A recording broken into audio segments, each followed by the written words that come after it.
ಹೊರಬಂತು ವರ್ಷದ ಮೊಟ್ಟಮೊದಲ ಮೈಲಾರ ಕಾರ್ಮಿಕ ಬಂಗಾರದ ಖಡ್ಗದ ರಹಸ್ಯ ಬಯಲು. ಈ ಬಾರಿ ಅಧಿಕಾರ ಯಾರಿಗೆ? ರೈತರಿಗೆ ಜಾಕ್ಪಾಟ್. ಕಳೆದ ಬಾರಿ ಹೇಳಿದ್ದೆಲ್ಲ ನಿಜವಾಯ್ತಾ? ಸಂಪಾದಿತಲೇ ಪರಾಗ್. ನಮಸ್ಕಾರ ವೀಕ್ಷಕರೇ. ಒಂದ್ ಕಡೆ ಲಕ್ಷಾಂತರ ಭಕ್ತರ ದಂಡು, ಇನ್ನೊಂದ್ ಕಡೆ ಬಾಣಂಗಳದತ್ತ ಮುಖ ಮಾಡಿ ನಿಂತಿರುವ ಬಿಲ್ಲು.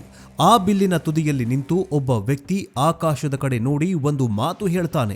ಆ ಒಂದು ವಾಕ್ಯ ಇಡೀ ರಾಜ್ಯದ ರಾಜಕಾರಣವನ್ನೇ ಬದಲಿಸಬಲ್ಲದು. ಇಡೀ ದೇಶದ, ಇಡೀ ಬ್ರಹ್ಮಾಂಡದ ಪ್ರಕೃತಿಯನ್ನ ವಿಪ್ಲವ ಮಾಡಬಹುದು. ಆ ಒಂದು ವಾಕ್ಯ ರೈತನ ಬದುಕಿನಲ್ಲಿ ಚಿನ್ನದ ಬೆಳೆ ಬೆಳೆಯಬಲ್ಲದು. ಹೌದು, ನಾವು ಮಾತನಾಡ್ತಾ ಇರೋದು ಉತ್ತರ ಕರ್ನಾಟಕದ ಪ್ರಸಿದ್ಧ ಮೈಲಾರಲಿಂಗೇಶ್ವರನ ಕಾರಣಿಕದ ಬಗ್ಗೆ. ಪ್ರತಿ ವರ್ಷದಂತೆ ಈ ವರ್ಷವೂ ಚಿಕ್ಕ ಮೈಲಾರ ಅಂತಲೇ ಕರೆಸಿಕೊಳ್ಳುವ ಹಾವೇರಿ ಜಿಲ್ಲೆ ಹಾವನೂರಿನಲ್ಲಿ ಪವಾಡ ನಡೆದಿದೆ. ಗೊರವಪ್ಪ ಬಿಲ್ಲನೇರಿ ನುಡಿದ ಆ ಒಂದು ಸಾಲು ಈಗ ಎಲ್ಲರ ನಿದ್ದೆಗೆಡಿಸಿದೆ. ಬಿತ್ತಿ ಬೆಳೆದ ಕೈ, ಬಂಗಾರದ ಖಡ್ಗ ತೊಟ್ಟಿತಲೇ ಪರಾಗ್. ಇದರ ಅರ್ಥ ಏನು?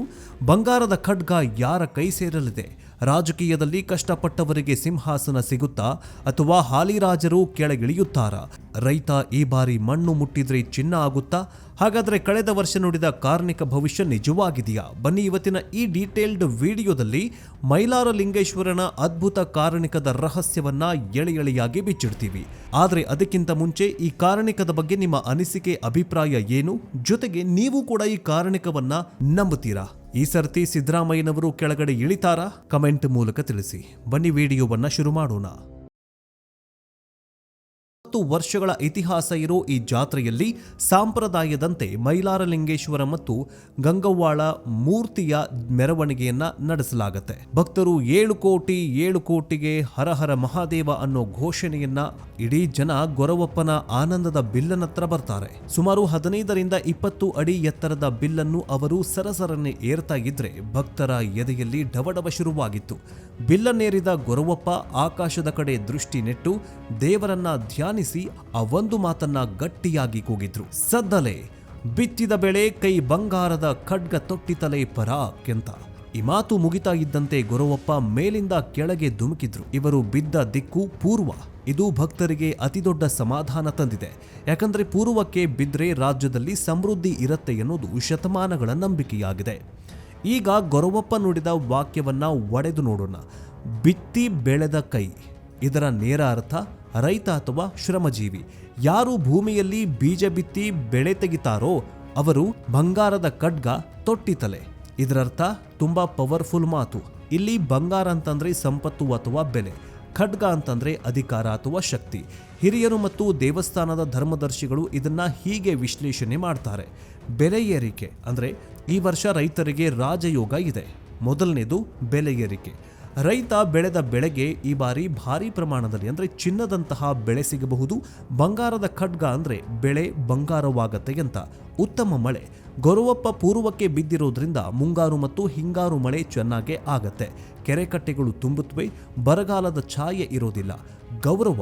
ಸಮಾಜದಲ್ಲಿ ರೈತನ ಕೈ ಮೇಲಾಗುತ್ತದೆ. ಅನ್ನದಾತನಿಗೆ ರಾಜನ ಸ್ಥಾನ ಸಿಗುವ ಕಾಲ ಬಂದಿದೆ ಅಂತ ವಿಶ್ಲೇಷಣೆ ಮಾಡಲಾಗ್ತಾ ಇದೆ. ಇನ್ನು ಕಾರಣಿಕಕ್ಕೆ ಕೇವಲ ರೈತರು ಮಾತ್ರ ಕಾಯ್ತಾ ಇರೋದಿಲ್ಲ, ರಾಜಕಾರಣಿಗಳು ಕೂಡ ಕಾಯ್ತಾ ಇರ್ತಾರೆ. ಬಿತ್ತಿ ಬೆಳೆದ ಕೈ, ಬಂಗಾರದ ಖಡ್ಗ ತೊಟ್ಟಿತಲೆ ಅನ್ನೋದಕ್ಕೆ ರಾಜಕೀಯ ಪಂಡಿತರು ಬೇರೆಯದ್ದೇ ಅರ್ಥ ಕೊಡ್ತಾ ಇದ್ದಾರೆ. ಬಿತ್ತಿ ಬೆಳೆದವನು, ಕಷ್ಟಪಟ್ಟು ಪಕ್ಷ ಕಟ್ಟಿದವನು. ಬಂಗಾರದ ಖಡ್ಗ ಅಧಿಕಾರ, ಮುಖ್ಯಮಂತ್ರಿ ಸ್ಥಾನ, ಉನ್ನತ ಹುದ್ದೆ. ಇದರರ್ಥ ಇಷ್ಟೇ, ಯಾರು ರಾಜಕೀಯದಲ್ಲಿ ತೆರೆಮರೆಯಲ್ಲಿ ನಿಂತು ಕಷ್ಟಪಡ್ತಿದ್ದಾರೋ, ಅವರು ಪಕ್ಷವನ್ನ ತಳಮಟ್ಟದಿಂದ ಕಟ್ಟಿದ್ದಾರೋ ಅಂಥವರಿಗೆ ಈ ವರ್ಷ ಅಧಿಕಾರ ಸಿಗಲಿದೆ. ಇದು ರಾಜ್ಯ ರಾಜಕಾರಣದಲ್ಲಿ ಸಂಚಲನ ಮೂಡಿಸಿದೆ. ಹಾಲಿ ಅಧಿಕಾರದಲ್ಲಿ ಇರೋರು ಸುಮ್ಮನೆ ಕೂತರೆ ಅಧಿಕಾರ ಉಳಿಯೋದಿಲ್ಲ. ಯಾರು ಜನರ ಮಧ್ಯೆ ಹೋಗಿ ಬಿತ್ತನೆ ಅಂದ್ರೆ ಕೆಲಸ ಮಾಡ್ತಾರೋ ಅವರ ಕೈಗೆ ಅಧಿಕಾರ ಅನ್ನೋ ಖಡ್ಗ ಸಿಗತ್ತೆ. ಶಾರ್ಟ್ಕಟ್ನಲ್ಲಿ ಅಧಿಕಾರ ಹಿಡಿಯೋಕೆ ಆಗಲ್ಲ. ಕೇವಲ ಶ್ರಮಪಟ್ಟವರಿಗೆ ಮಾತ್ರ ಯಶಸ್ಸು. ಇದು ಮುಂಬರುವ ಸ್ಥಳೀಯ ಸಂಸ್ಥೆಯ ಚುನಾವಣೆಗಳಿಗೂ ದಿಕ್ಸೂಚಿ ಆಗಬಹುದು.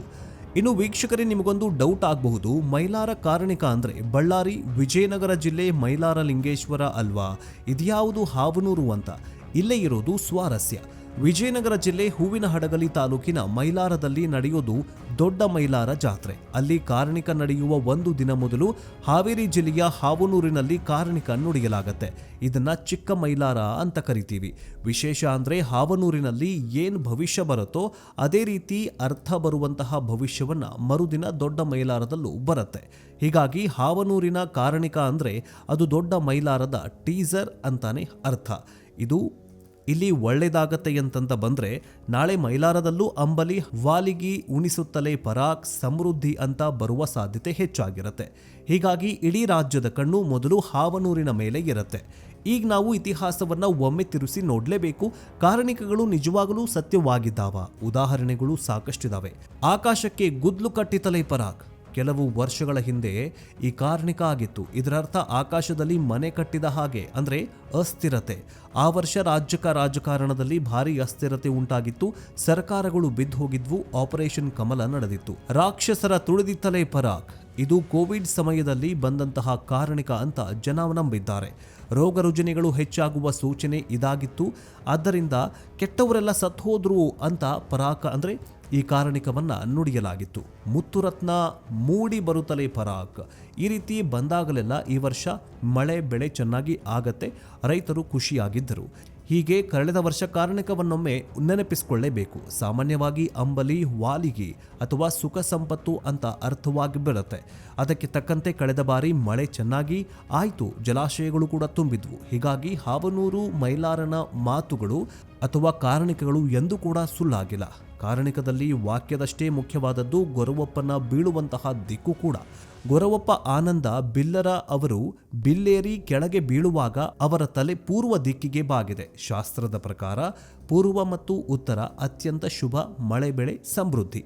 ದಕ್ಷಿಣ ಮತ್ತು ಪಶ್ಚಿಮ ಇದೆಷ್ಟೇನೂ ಒಳ್ಳೆಯದಲ್ಲ, ಬರಗಾಲ ಅಥವಾ ರೋಗದ ಸೂಚನೆಯಾಗಿರುತ್ತೆ. ಈ ಬಾರಿ ಪೂರ್ವಕ್ಕೆ ಬಿದ್ದಿರೋದ್ರಿಂದ ಹಾವೇರಿ, ಗದಗ, ಧಾರವಾಡ ಸೇರಿದಂತೆ ಉತ್ತರ ಕರ್ನಾಟಕದ ಭಾಗದಲ್ಲಿ ಉತ್ತಮ ಮಳೆಯಾಗುವ ಮುನ್ಸೂಚನೆ ಇದೆ. ಇದನ್ನ ನೋಡೋದಕ್ಕೆ ಹಾವನೂರು ಮಾತ್ರವಲ್ಲದೆ ಗುತ್ತಲ, ಹುರಳಹಳ್ಳಿ, ಹುರುಳಿಹಾಳ ಗ್ರಾಮದಿಂದ ಸಾವಿರಾರು ಜನ ಭಕ್ತರು ಬರ್ತಾರೆ. ಈಗ ಗೊರವಪ್ಪ ನುಡಿದ ವಾಕ್ಯವನ್ನ ಒಡೆದು ನೋಡೋಣ. ಬಿತ್ತಿ ಬೆಳೆದ ಕೈ. ಇದರ ನೇರ ಅರ್ಥ ರೈತ ಅಥವಾ ಶ್ರಮಜೀವಿ. ಯಾರು ಭೂಮಿಯಲ್ಲಿ ಬೀಜ ಬಿತ್ತಿ ಬೆಳೆ ತೆಗಿತಾರೋ ಅವರು ಬಂಗಾರದ ಖಡ್ಗ ತೊಟ್ಟಿತಲೆ. ಇದರರ್ಥ ತುಂಬಾ ಪವರ್ಫುಲ್ ಮಾತು.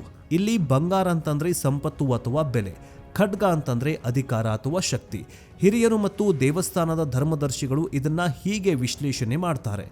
ಬೆಲೆ ಏರಿಕೆ ಅಂದ್ರೆ ಈ ವರ್ಷ ರೈತರಿಗೆ ರಾಜಯೋಗ ಇದೆ. ಮೊದಲನೇದು ಬೆಲೆ ಏರಿಕೆ. ರೈತ ಬೆಳೆದ ಬೆಳೆಗೆ ಈ ಬಾರಿ ಭಾರಿ ಪ್ರಮಾಣದಲ್ಲಿ ಅಂದ್ರೆ ಚಿನ್ನದಂತಹ ಬೆಳೆ ಸಿಗಬಹುದು. ಬಂಗಾರದ ಖಡ್ಗ ಅಂದ್ರೆ ಬೆಳೆ ಬಂಗಾರವಾಗತ್ತೆ ಅಂತ. ಉತ್ತಮ ಮಳೆ. ಗೊರವಪ್ಪ ಪೂರ್ವಕ್ಕೆ ಬಿದ್ದಿರೋದ್ರಿಂದ ಮುಂಗಾರು ಮತ್ತು ಹಿಂಗಾರು ಮಳೆ ಚೆನ್ನಾಗೇ ಆಗತ್ತೆ. ಕೆರೆ ಕಟ್ಟೆಗಳು ತುಂಬುತ್ತವೆ. ಬರಗಾಲದ ಛಾಯೆ ಇರೋದಿಲ್ಲ. ಗೌರವ. ಸಮಾಜದಲ್ಲಿ ರೈತನ ಕೈ ಮೇಲಾಗುತ್ತದೆ. ಅನ್ನದಾತನಿಗೆ ರಾಜನ ಸ್ಥಾನ ಸಿಗುವ ಕಾಲ ಬಂದಿದೆ ಅಂತ ವಿಶ್ಲೇಷಣೆ ಮಾಡಲಾಗ್ತಾ ಇದೆ. ಇನ್ನು ಕಾರ್ಣಿಕಕ್ಕೆ ಕೇವಲ ರೈತರು ಮಾತ್ರ ಕಾಯ್ತಾ ಇರೋದಿಲ್ಲ, ರಾಜಕಾರಣಿಗಳು ಕೂಡ ಕಾಯ್ತಾ ಇರ್ತಾರೆ. ಬಿತ್ತಿ ಬೆಳೆದ ಕೈ ಬಂಗಾರದ ಖಡ್ಗ ತೊಟ್ಟಿತಲೆ ಅನ್ನೋದಕ್ಕೆ ರಾಜಕೀಯ ಪಂಡಿತರು ಬೇರೆಯದ್ದೇ ಅರ್ಥ ಕೊಡ್ತಾ ಇದ್ದಾರೆ. ಬಿತ್ತಿ ಬೆಳೆದವನು, ಕಷ್ಟಪಟ್ಟು ಪಕ್ಷ ಕಟ್ಟಿದವನು, ಬಂಗಾರದ ಖಡ್ಗ ಅಧಿಕಾರ, ಮುಖ್ಯಮಂತ್ರಿ ಸ್ಥಾನ, ಉನ್ನತ ಹುದ್ದೆ. ಇದರರ್ಥ ಇಷ್ಟೇ, ಯಾರು ರಾಜಕೀಯದಲ್ಲಿ ತೆರೆಮರೆಯಲ್ಲಿ ನಿಂತು ಕಷ್ಟಪಡ್ತಿದ್ದಾರೋ, ಅವರು ಪಕ್ಷವನ್ನ ತಳಮಟ್ಟದಿಂದ ಕಟ್ಟಿದ್ದಾರೋ ಅಂಥವರಿಗೆ ಈ ವರ್ಷ ಅಧಿಕಾರ ಸಿಗಲಿದೆ. ಇದು ರಾಜ್ಯ ರಾಜಕಾರಣದಲ್ಲಿ ಸಂಚಲನ ಮೂಡಿಸಿದೆ. ಹಾಲಿ ಅಧಿಕಾರದಲ್ಲಿ ಇರೋರು ಸುಮ್ಮನೆ ಕೂತರೆ ಅಧಿಕಾರ ಉಳಿಯೋದಿಲ್ಲ. ಯಾರು ಜನರ ಮಧ್ಯೆ ಹೋಗಿ ಬಿತ್ತನೆ ಅಂದ್ರೆ ಕೆಲಸ ಮಾಡ್ತಾರೋ ಅವರ ಕೈಗೆ ಅಧಿಕಾರ ಅನ್ನೋ ಖಡ್ಗ ಸಿಗತ್ತೆ. ಶಾರ್ಟ್ಕಟ್ನಲ್ಲಿ ಅಧಿಕಾರ ಹಿಡಿಯೋಕೆ ಆಗಲ್ಲ. ಕೇವಲ ಶ್ರಮಪಟ್ಟವರಿಗೆ ಮಾತ್ರ ಯಶಸ್ಸು. ಇದು ಮುಂಬರುವ ಸ್ಥಳೀಯ ಸಂಸ್ಥೆಯ ಚುನಾವಣೆಗಳಿಗೂ ದಿಕ್ಸೂಚಿ ಆಗಬಹುದು. ಅಂತಿಮವಾಗಿ ಹೇಳೋದಾದ್ರೆ, ವಿಜ್ಞಾನ ಎಷ್ಟೇ ಮುಂದುವರೆದ್ರೂ ನಮ್ಮ ಹಳ್ಳಿಗಳ ನಂಬಿಕೆ ಇಂದಿಗೂ ಜೀವಂತವಾಗಿದೆ.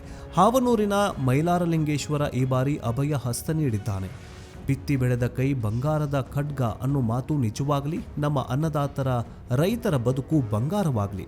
ಹಾಗೆ ಕಷ್ಟಪಟ್ಟು ದೇಶಕ್ಕಾಗಿ ರಾಜ್ಯಕ್ಕಾಗಿ ದುಡಿಯುವ ನಿಜವಾದ ಸೇವಕರಿಗೆ ಅಧಿಕಾರ ಸಿಗಲಿ ಅನ್ನೋದೇ ನಮ್ಮ ಆಶಯ. ವೀಕ್ಷಕರೇ, ನಿಮಗೇನನ್ಸುತ್ತೆ? ಈ ಬಾರಿಯ ರಾಜಕೀಯದಲ್ಲಿ ಬಂಗಾರದ ಖಡ್ಗ ಯಾರಿಗೆ ಸಿಗಬಹುದು? ನಿಮ್ಮ ಊರಲ್ಲಿ ಮಳೆ ಬೆಳೆ ಹೇಗಿದೆ? ಮೈಲಾರ ಕಾರ್ಣಿಕದ ಮೇಲೆ ನಿಮಗೆ ನಂಬಿಕೆ ಇದೆಯಾ? ನಿಮ್ಮ ಅನಿಸಿಕೆ ಏನು ಅಂತ ಕಮೆಂಟ್ ಬಾಕ್ಸ್ನಲ್ಲಿ ತಪ್ಪದೆ ತಿಳಿಸಿ. ನೆಕ್ಸ್ಟ್ ಅಪ್ಡೇಟ್ನೊಂದಿಗೆ ಬೇಗ ವಾಪಸ್ ಬರ್ತೀವಿ. ಜೈ ಹಿಂದ್, ಜೈ ಕರ್ನಾಟಕ. ಕರ್ನಾಟಕ. ವಂದೇ ಮಾತರಂ.